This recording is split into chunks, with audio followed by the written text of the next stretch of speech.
주목하소서. 주를 향한 노래가 꺼지지 않으니 하늘을 열고 오소서. 이곳에 임재하소서. 주님을 기다립니다. 기도의 향기가 하늘에 닿으니 주여 임재하여 주소서. 이곳에 오셔서 이곳에 앉으소서.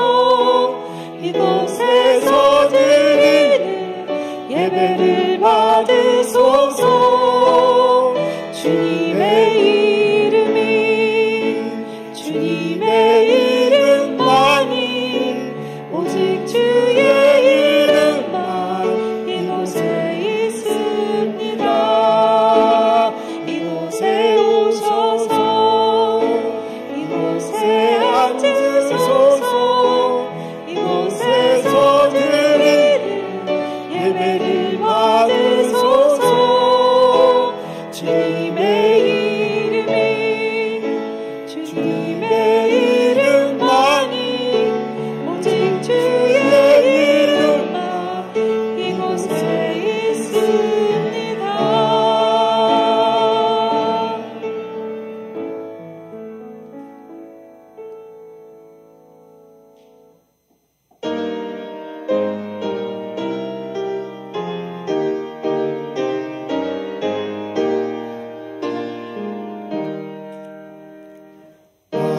만유의 주제 존귀하신 예수 사람이 되신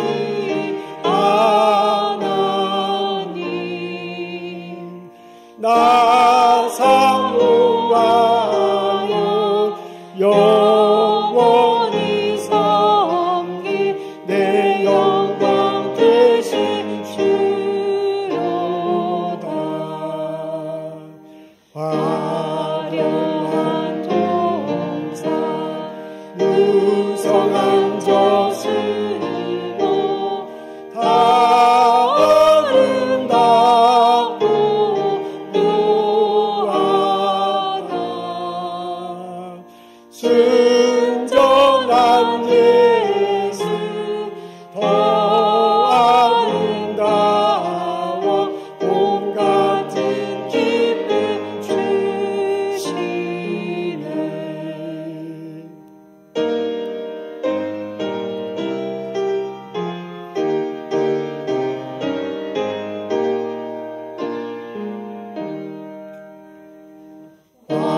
광명한 해와 명랑한 저 달빛 수많은 별들이 빛나나 주 예수 빛은 더 찬란하여 참 비교할 수 없도다.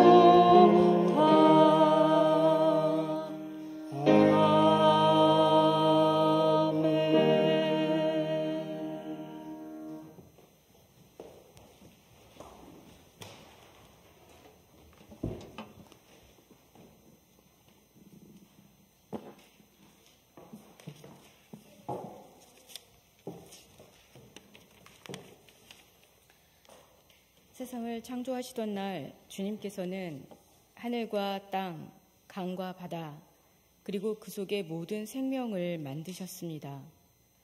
그리고 하나님의 뜰 안에서 우리도 첫 숨을 쉬었습니다. 손수 가꾸신 모든 것을 보시기에 좋았더라고 말씀하셨던 주님. 그 안에서 살아가는 기쁨을 충분히 향유하게 하셨습니다. 지금이라도 당장 TV를 끄고 핸드폰을 내려놓으면 오늘이라도 걸음을 내디뎌 동네의 산을 둘러보고 풀과 나무를 만나고 그 속의 벌레들과 새들의 소리에 귀를 기울이면 풍성한 사랑과 은총이 넘치는 세계의 기쁨이 우리에게 다가옵니다.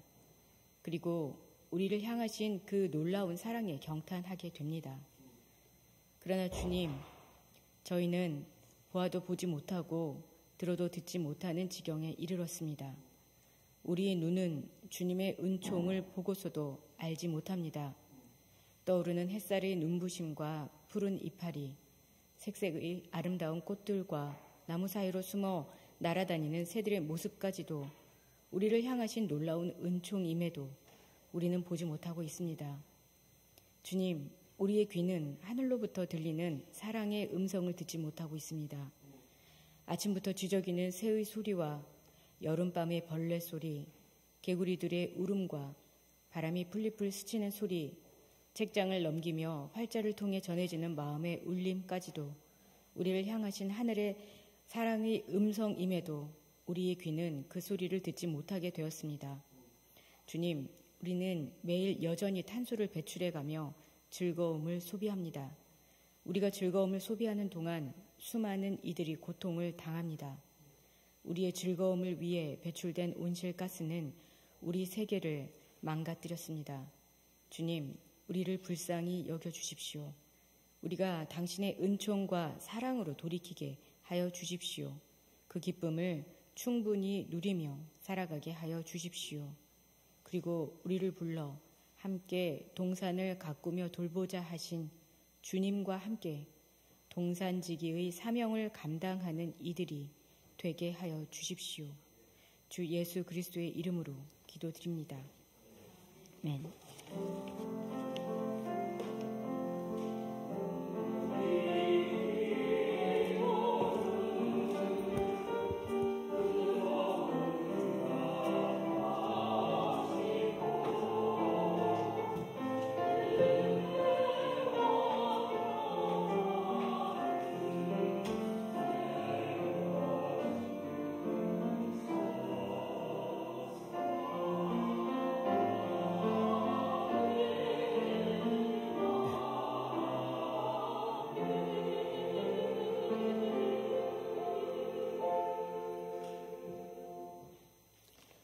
여러분과 함께 교회 소식 나누고 인사하는 시간입니다. 여러분 교회 오신 것 환영합니다. 오늘은 환경주일 예배로 드리고 있습니다. 하나님께서 주신 이 자연세계 잘 보호하고 그리고 형제자매들과 더불어 살아가고자 새기는 그런 주일입니다. 우리들의 삶을 뒤돌아보고 그리고 또한 어떻게 하면 잘 고칠 수 있는지 환경을 개선할 수 있는지 생각해 보는 시간입니다. 여선교회, 뉴잉글랜드 연회에 여선교회 연합회가 있는데 그 연합회에서 주관한 행사로 우리 함께 예배 드리도록 하겠습니다. 교회 엘리베이터를 수리하고 있습니다. 10월 말 11월 초에는 다 완공되지 않을까 생각합니다. 여러분 기도해 주시고 관심 가져주시면 고맙겠습니다. 한병칠 권사님, 저희들과 함께 신앙생활했던 한병칠 권사님께서 하나님의 부르심을 받았습니다. 지난주 수요일 날 하나님 부르심을 받았고요. 지난 월요일 날 가족들과 함께 천국 환송 예배를 드렸습니다. 한병칠 권사님이 그 성가대 바로 뒤에 저 중간쯤에 항상 같이 앉으셨고요. 그 부인이 장미용 권사님인데 장미용 권사님은 성가대 아주 오랫동안 봉사하셨습니다. 한 6년, 7년 전부터 노안으로 교회에 오시지 못하셨어요. 널싱홈에 계시다가 이제 하나님 품에 가셨습니다. 오늘 이 시간 그 고인과 가족들을 위해서 묵상하며 기도하는 시간 갖겠습니다. 우리 다 같이 묵상 기도하겠습니다.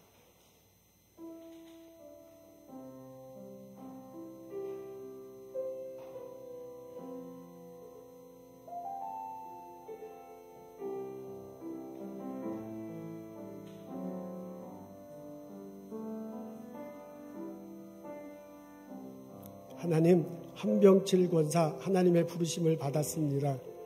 하나님 나라에서 하나님이 환영하고 품어주시리라고 믿습니다.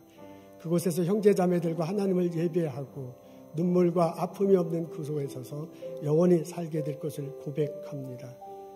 한병칠 권사님과 함께 이 세상을 살았던 가족들을 기억합니다. 그들을 위로해 주시고 한 권사님의 아버님으로서 남편으로서 할아버지로서 보여줬던 신앙과 삶의 모습을 기억하고 그 기억을 품으며 함께 살아갈 수 있도록 도와주옵소서. 그 가족에게 복을 내려주시고 위로를 함께 하옵소서. 예수님 감사합니다. 예수님 이름으로 기도합니다. 아멘. 오늘 롱 위켄드를 맞아서 여러 가족들 여행을 가시기도 했고요. 그리고 또 이렇게 오시기도 하셔서 감사합니다. 한국에 가셨던 우리 태도원 가족께서도 오셨군요. 감사합니다. 여러분 일어나셔서 함께 인사 나누도록 하겠습니다. 어서 오십시오. 주님의 이름으로 환영합니다. 반갑습니다.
감사합니다. 우리 웨슬리 형제가 오늘은 더 잘생겨 보이는군요. 우리 격려 박수 한번 듣겠습니다.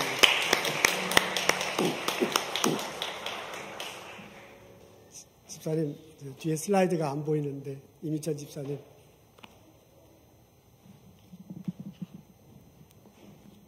아까는 켜져 있더랬었어요.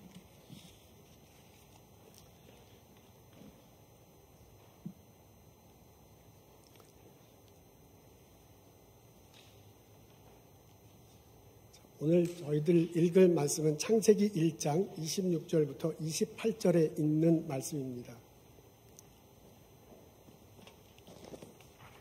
제가 읽겠습니다.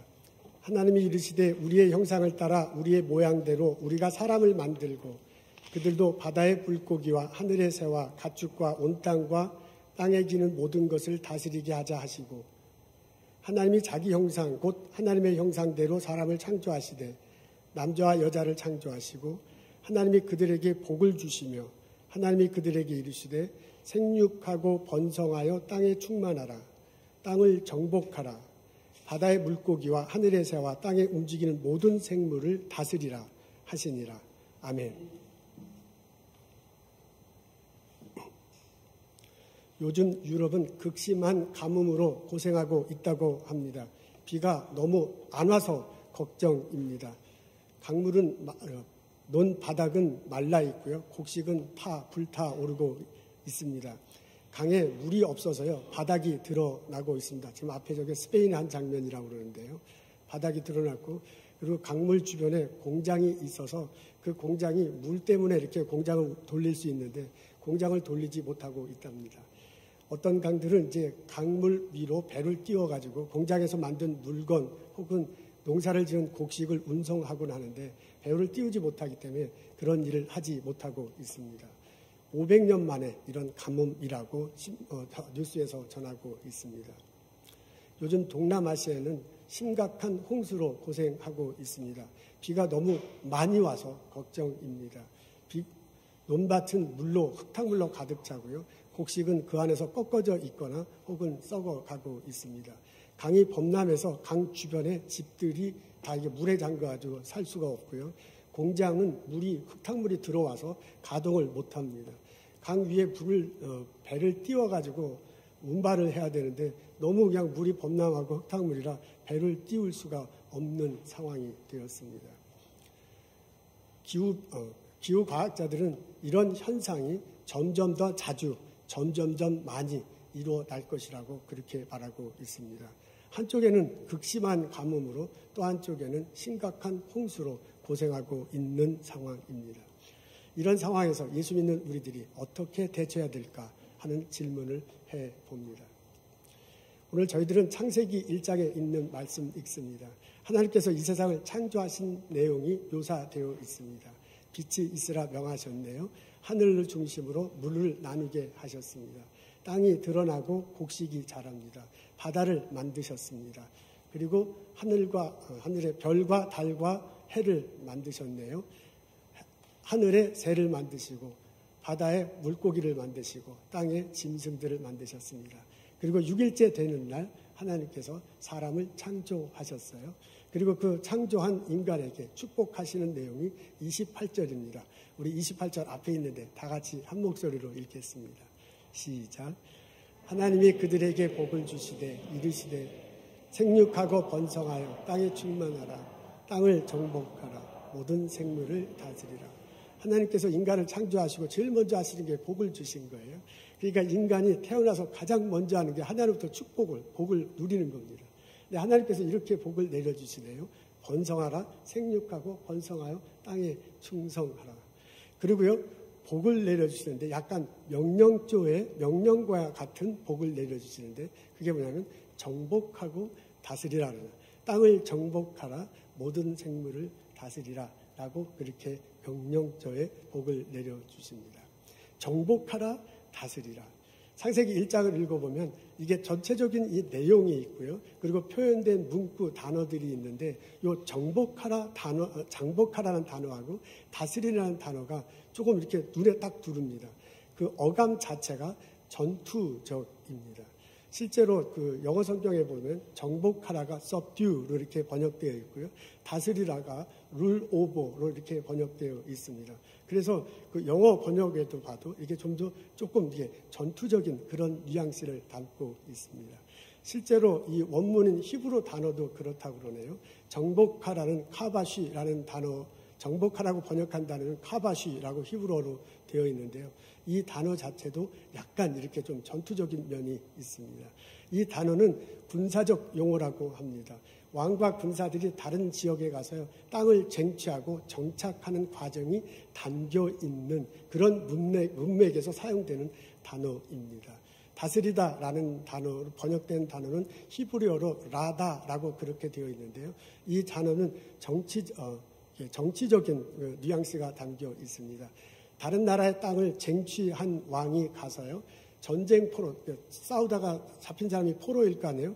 그 전쟁포로와 백성들의 그 목숨을 막 쥐어 흔들면서요, 통치하는 모습이 담겨 있다고 합니다. 그런 상황, 그런 뉘앙스에서 쓰인 단어예요. 그래서 히브리 원어 자체도 보면 이렇게 조금 폭력적인 게 사실입니다. 그래서 만일 이 히브리 원어에 나타나 있는 뉘앙스 그대로 폭력적으로 받아들이고 우리가 해석하자면 이렇게 할 수 있을 것입니다. 이미 하나님께서 우리에게 이걸 주신 거거든요. 그러니까 우리는 왕과 같은 존재야. 우리는 왕처럼 이 땅과 자연세계를 다스릴 수 있고요. 이 땅과 자연세계는 우리들에게 마치 포로처럼 우리들에게 정복된 땅처럼 되어 있기 때문에 우리가 그렇게 대할 수 있는 겁니다. 그러니까 이 본문의 뉘앙스를 그대로 살리자면 우리는 자연세계에 대해서 마음대로 할 수 있는 거예요. 정복한 왕이 정복한 나라와 땅을 마음대로 하는 것처럼 그렇게 할 수도 있는 것입니다. 있는 것입니다. 그래서요, 이 정복하라고 다스리라가 이런 식으로 많이 좀 해석되고 이런 식으로 우리들에게 이렇게 전해져 내려왔습니다. 그래서 한때는 이 정복하라 다스리라가 정도의 차이는 있지만 이렇게 완전히 정말 폭력적으로 해석하고 받아들이는 사람도 있고요.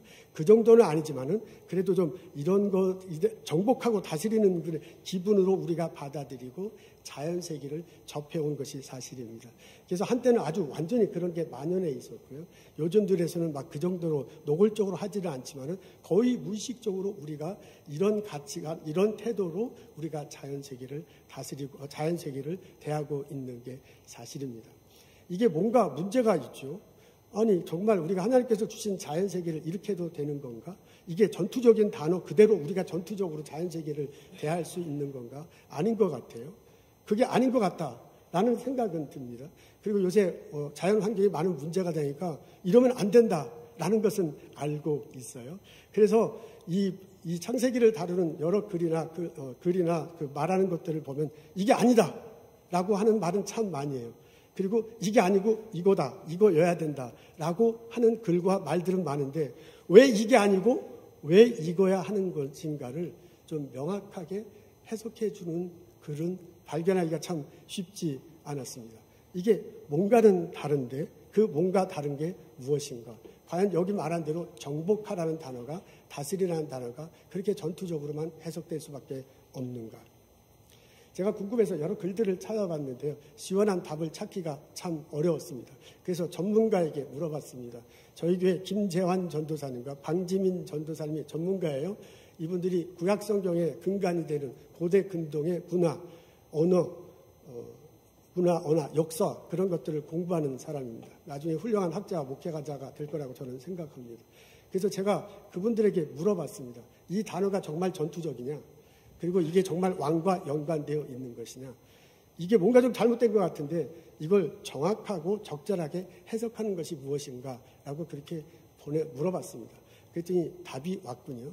근데 이제 그분들 두 사람이 답한 것을 제가 이해한 대로 정돈하자면 이렇습니다.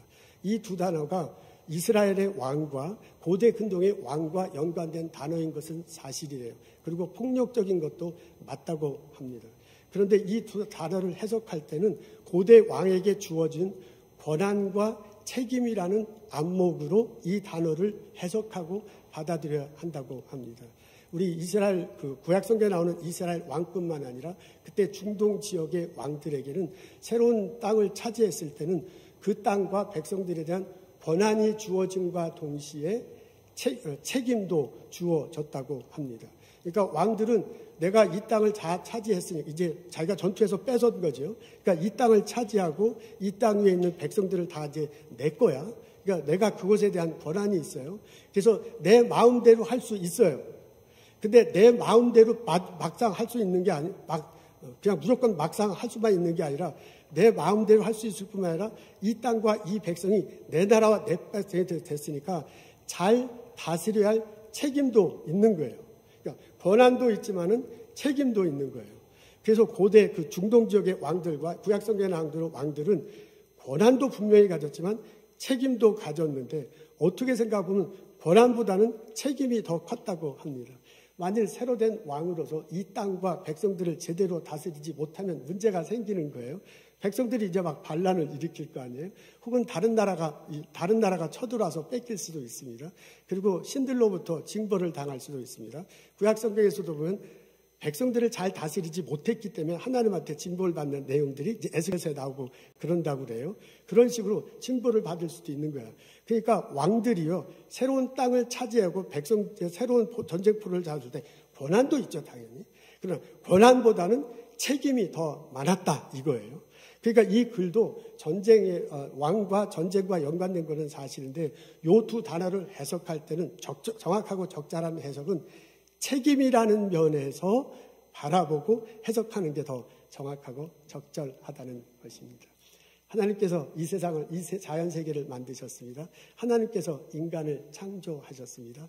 그 창조된 인간이 너무 사랑스러워. 그 창조된 인간이 너무나 좋아. 그래서 인간을 왕처럼 대우해요. 하나님께서 왕처럼 여기는 거예요. 그러면서 이 왕처럼 여긴 인간에게 이 자연세계를 주시면서 왕처럼 세워주신 거야. 그렇게 인간에게 자연세계를 줄 뿐만 아니라 그 인간에게 권한과 책임도 주어졌다는 거예요. 이스라엘의 왕처럼. 그러니까 우리 인간은 이 자연세계에 대해서 권한을 받을 뿐만 아니라 책임도 갖는 거예요. 근데 그 인간은 권한보다는 책임이 더 훨씬 많아요. 이스라엘의 왕과 고대 근동의 왕이 새로 땅을 차지했을 때 권한보다 책임이 더 많았는데 우리 인간은 훨씬 더 권한보다 책임이 더 많아요. 왜냐하면 우리 인간이 자연세계를 쟁취한 게 아니기 때문에 우리 인간이 하나님으로부터 거저 받았기 때문입니다. 그래서 우리 인간에게는 권한보다는 훨씬 더 책임이 많다요. 그런 눈으로 이 본문을 받아들여야 된다는 것입니다. 그렇다고 보면 이 본문에 정복하다는 단어는 취하다, take possession 이런 식으로 해석하고 받아들이는 게 훨씬 더 정확하고 적절하답니다. 이것을 다스리다 보다는 보존하다라는 식으로 해석하고 받아들이는 게 훨씬 더 정확하고 적절하다는 것입니다.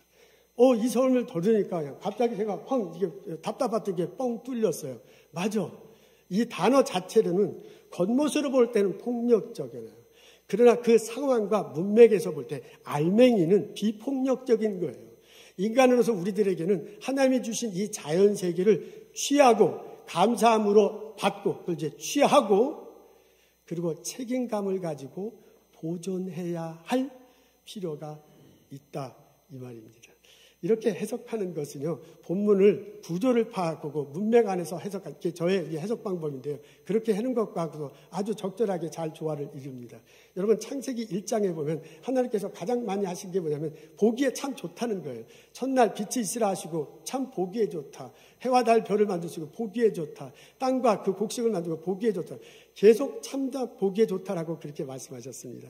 그리고 여섯째 날 인간을 만들고 나서도요, 뭐라고 하면 참 보기에 좋다라고 그렇게 말했어요. 그러니까 창조하실 때 하나님의 태도는 참 보기에 좋은 거야. 그러니까 하나님이 우리에게 이 자연세계를 맡기시고 난 다음에 우리 인간이 이것을 잘 취해서 이것을 잘 보존해서 참 보기에 좋도록 만들어야 책임이 있는 거예요. 우리가 이것을 글자 그대로 정복하고 다스린다면 하나님 그 과정과 결과 속에서 하나님 보시기에 참 좋은 과정과 결과가 나타나지 않을 것이기 때문에 그렇습니다. 여러분, 우리가 이런 생각을 가지고 이 자연세계를 들여다본다면 우리가 이 자연세계를 잘 감사함으로 취하고요. 그리고 책임감을 있게 보존할 뿐만 아니라 하나님 보시기에 좋게 이렇게 하려면 이 자연세계와 함께 잘 어울리면서 생활할 수밖에 없습니다. 그렇게 될 때 하나님 보시기에 참 좋구나 하는 우리들의 세상이 될 것입니다.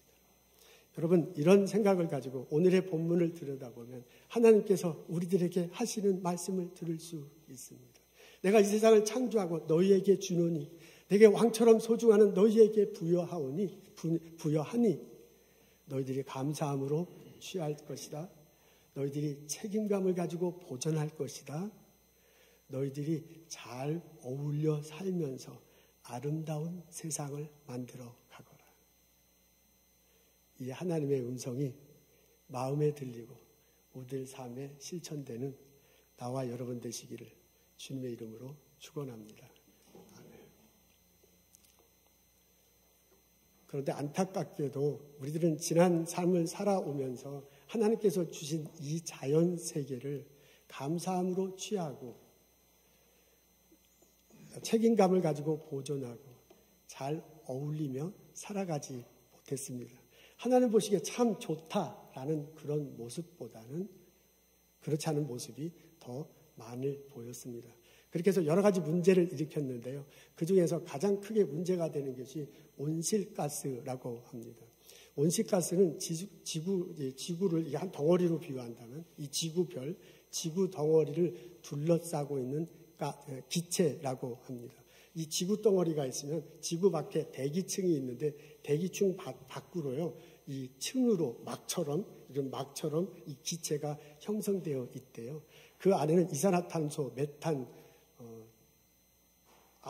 이산화탄소, 메탄, 아산화질소, 제가 맞나요? 아산화질소 맞군요. 아산화질소 등등으로 구성되어 있다고 합니다. 근데 이 온실가스가 그 지구를 적절하게 따뜻하게 하는 역할을 한다고 합니다.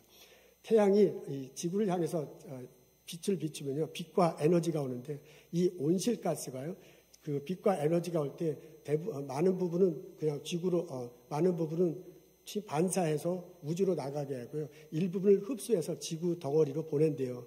그러면 지구별이 그 빛과 에너지를 받아서 일부분은 다시 반사시키고 일부분은 흡수한답니다. 근데 그 반사된 태양의 빛과 에너지가 다시 온실가스로 가면요, 온실가스가 대부분은 흡수해서 우주로 내보내고 일부분은 다시 지구별로 보낸대요.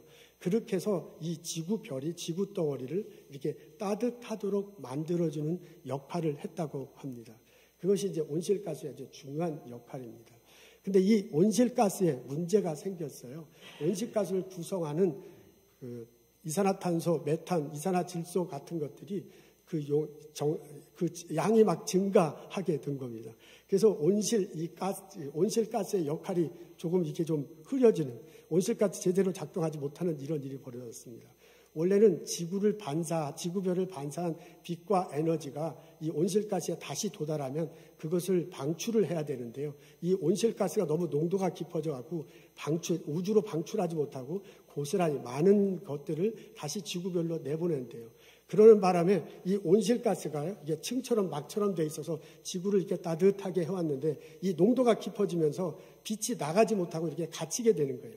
이런 바람에 이 지구가 뜨거워진, 이게 보통 온도보다, 적절한 온도보다 더 더워지는 현상이 벌어진 겁니다.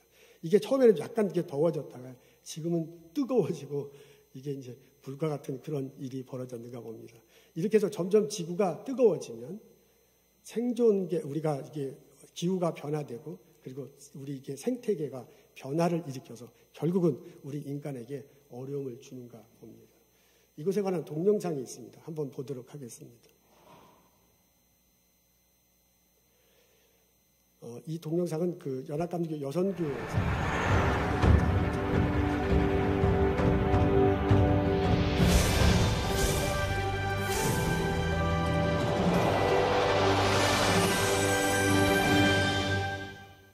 저는 여러분의 희망은 필요치 않습니다. 여러분이 패닉에 빠지길 바랍니다. 제가 매일 느끼는 공포를 함께 느끼길 바랍니다. 집에 불이 난 것처럼 행동하십시오. 세계 과학자들과 기후운동가들은 기후대응을 위한 시간이 얼마 남지 않았다고 거듭 경고하며 즉각적인 행동을 요구하고 있는데요. 지구온난화는 점점 빨라지는 반면 우리에게 허락된 탄소 예산이 얼마 남지 않았기 때문입니다. 파리 기후협약은 인류의 생존을 위해 산업화 이전 대비 지구 평균 온도 상승을 섭씨 1.5도 이내로 억제하는 것을 목표로 하는데요. 그리고 그 범위 내에서 사용할 수 있는 탄소 배출량을 계산하고 이를 탄소 예산이라 부릅니다. 올해 발표된 보고서에 따르면 2020년부터 2100년까지 섭씨 1.5도 상승을 제한할 수 있는 탄소 예산은 400기가톤. 전 세계적으로 연간 약 42.2기가톤을 배출하고 있어서 남은 탄소 예산을 전부 소진하는 데 걸리는 시간은 지금으로부터 8년도 채 남지 않았지요. 이에 우리 정부도 국민의 저탄소 생활 실천 운동을 벌이고 있는데요. 텀블러, 에코백, 손수건 사용과 같은 생활 속 작은 실천만으로도 성인 한 명이 연간 약 200kg의 온실가스를 줄일 수 있죠. 하지만 현재 건설 중인 석탄발전소 4기가 가동되면 여기서 배출되는 온실가스를 상쇄하기 위해선 약 1억 2천만 명이 작은 실천을 해야 한다고 합니다. 또한 국내 상위 20개 기업이 연간 온실가스 배출량에서 차지하는 비중은 약 60%. 대기업의 온실가스 감축에 대한 노력 없이 생활 속 실천만으로는 해결책이 되지 않는데요. 즉, 생활 속 실천과 동시에 온실가스 감축을 위한 정부의 강력한 정책, 그리고 기업의 즉각적인 행동이 필요한 상황입니다. 집에 불이 난 듯 행동하십시오. 진짜 불이 나고 있기 때문입니다. 인류 생존을 위한 기후 행동이 필요한 지금도 우리에게 남겨진 탄소 예산과 시간은 줄어들고 있습니다.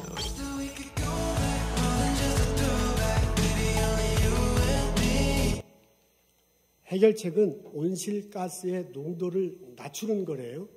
그 이산화탄소, 메탄가스, 아산화질소의 그 농도를 낮추는 건데, 그렇게 하는 방법 중에 하나가 우리 사람들이 환경을 오염하지 않고 자연을 훼손하지 않게 되면 이 농도를 낮출 수 있답니다.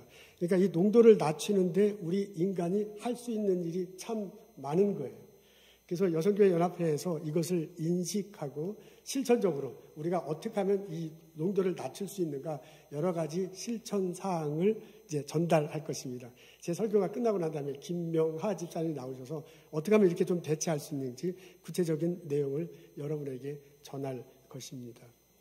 하나님은 우리들에게 이 자연 세계를 맡기셨습니다.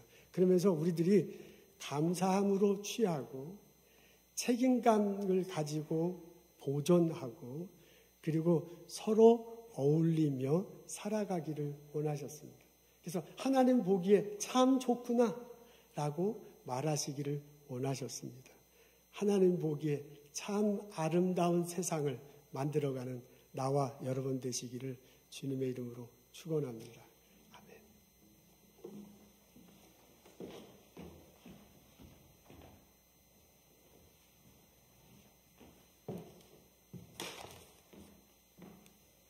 네, 안녕하세요. 김명아입니다. 연합회에서 그 9월 한 달 동안 환경의 달을 맞이해서 저희가 실천할 수 있는 것들을 저희 가이드라인을 주셔서 저희가 간단하게 한번 짚어보려고 합니다. 이미 많이 실천하고 계실 텐데 이렇게 알려드리게 돼서 송구스러운데요. 짧은 시간 좀 알아보기로 하겠습니다. 탄소 증가와 우리의 실천. 지금 목사님께서 너무 설명을 잘 해주셔서 지금 이 자연적으로 배출되는 온실가스 외에 인간의 활동으로 인한 온실가스가 이렇게 차곡차곡 이렇게 축적이 되면서 지구가 굉장히 더워졌습니다. 얼마나 더워졌냐면은 1850년, 1900년대부터 1.1도씨가 상승했는데요. 저게 뭐가 많은 거야 하실 텐데, 저 1.1도씨를 상승시키려면은 200년 전부터 1초마다 원자폭탄 4개씩을 계속 터뜨려야 지금 1도씨가 올라간다고 해요. 그러니까 지금 이 짧은 기간에 1.1도씨 상승 플러스 마이너스인데요. 굉장한 기온이 상승한 것인데요.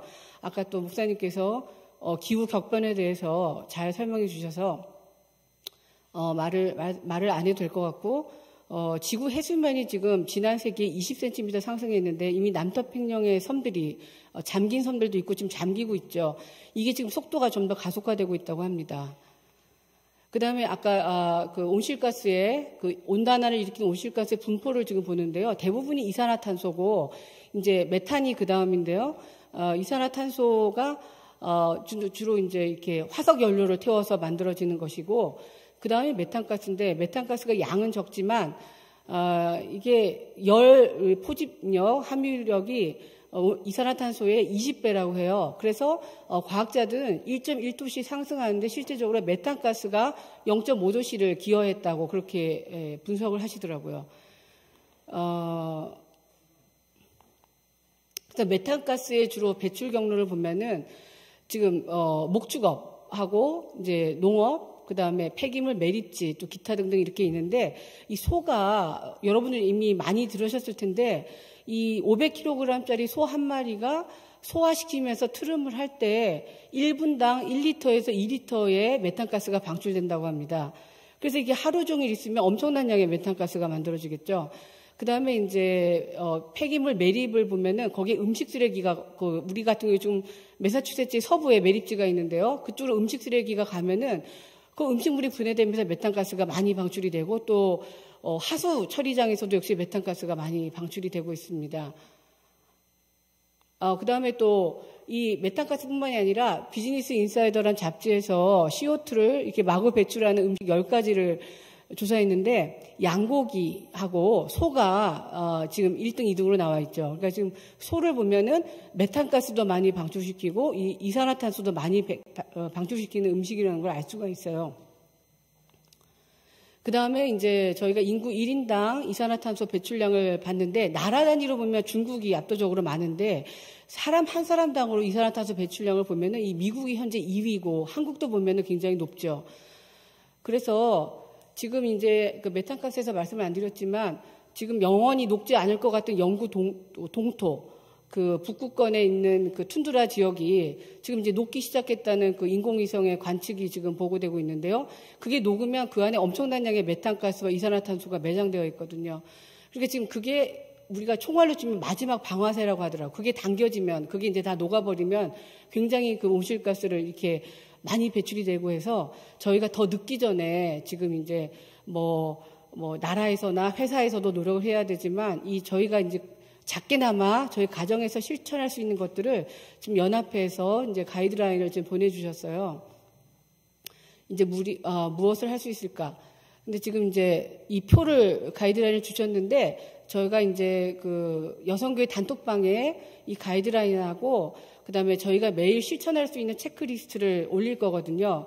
그래서 저희 여러분들이 이제 9월 한 달 동안 그 체크리스트를 잘 표시해서 여성교회에 주시면은 저희가 또 상품을 드리기로 했어요. 그러니까 9월 한 달 동안 저희가 이제 단톡방에 올릴 건데 잘 보시고 좀 잘 적극적으로 실천해 주시면 좀 고맙겠습니다. 지금 여기에 가이드라인을 보면 잘 안 보실 텐데, 아까 말씀드린 것처럼 이 음식 식단에 좀 합리적인 조절이 필요하고, 그 다음에 음식 쓰레기를 안 만들어야 돼요. 음식 쓰레기를 안 만들어야 되는데, 만약 만들게 돼도 이 컴포스트를 하면 되거든요. 가정에서 하셔도 되고, 또 컴포스트하는 회사들이 아마 타운마다 있는 것으로 알고 있어요. 그 다음에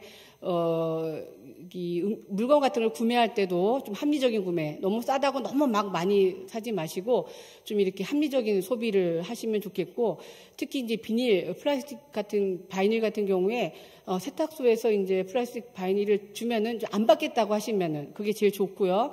만약에 받으셔도 이 플라스틱 비닐을 모으는 데가 있어요. 뭐 마켓바스켓이나 콜스나 웨그만스나 홀푸드 같은 데 가면은 플라스틱 비닐을 모으는 데가 있거든요. 그럼 그걸 모아서 따로 폐비닐을 이용한 그 제품을 만든다고 합니다. 자세한 사항은 아마 이제 카톡에 보시면 나와 있고, 무엇보다 에너지, 사실은 이게 이산화탄소 줄이려면 이 화석 연료를 잘 아껴야 되거든요. 그러니까 그건 클린 에너지, 그 다음에 또는 솔라 에너지로 많이 바꾸면 좋겠다고 합니다. 저희가 아직 더 늦어지기 전에 각자 이제 가정에서 실천 잘 하시고 9월 한 달 동안에 많이 동참해 주시면 감사하겠습니다. 이상입니다.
하늘을 바라보라.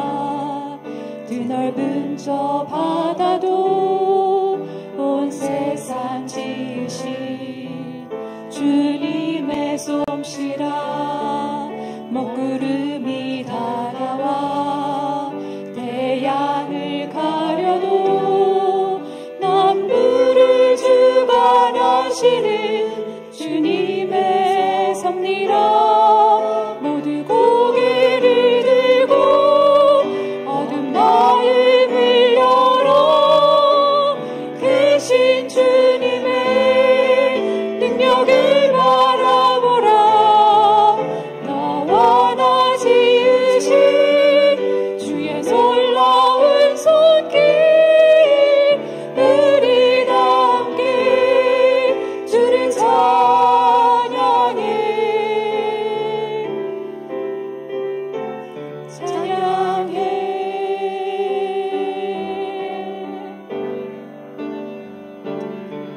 들의 핀 꽃을 보라.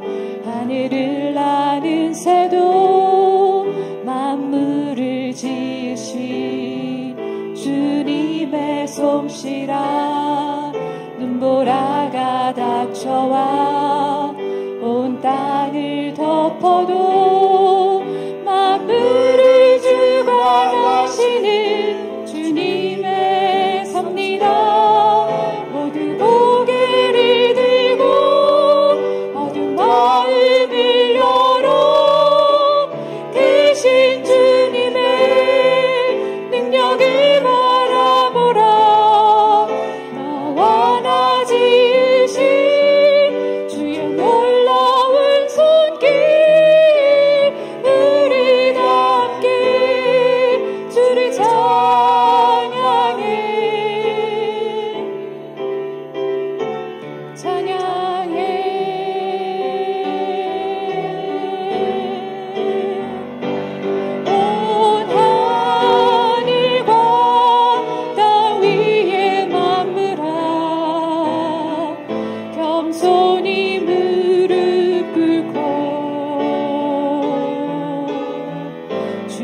하나님 주님 전에 나와 찬양드리고 예배해 주심을 감사합니다.